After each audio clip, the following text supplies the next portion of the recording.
Welcome to episode 7, Colors and Patterns. Firstly, let's talk about colors. Every color that is included in your frame will invoke a mood. For instance, red is the most attractive and eye-catching color. That's why many businesses use the color red in their logos. However, the color red is also associated with many intense feelings, such as anger, love, passion, and violence. Why do you think Sith Lords in Star Wars have red lightsabers? Here's another Star Wars reference.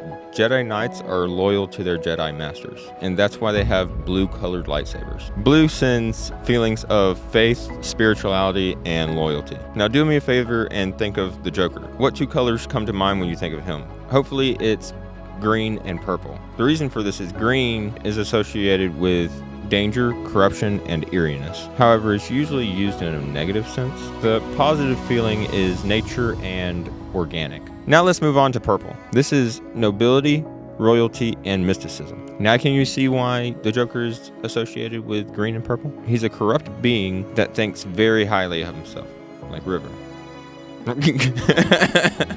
Next we have orange, feelings of youthfulness, friendship, and warmth. However, it also invokes feelings of heat and dryness. Yellow represents wisdom and knowledge, also representing insecurity and hazard. Pink represents innocence, charm, and romance, while also representing childishness and immaturity. Lastly, we have black and white. Black, which signifies grief, fear, and mystery, but also thoughts of simplicity and sophistication. White, on the other hand, has been associated with innocence, purity, goodness, as well as emptiness, isolation, and death. Patterns, on the other hand, are like the texture in your painting. They add depth and visual interest to the scenes. Whether it's intricate patterns on the character's clothing or the set design, patterns can convey meaning and help the story.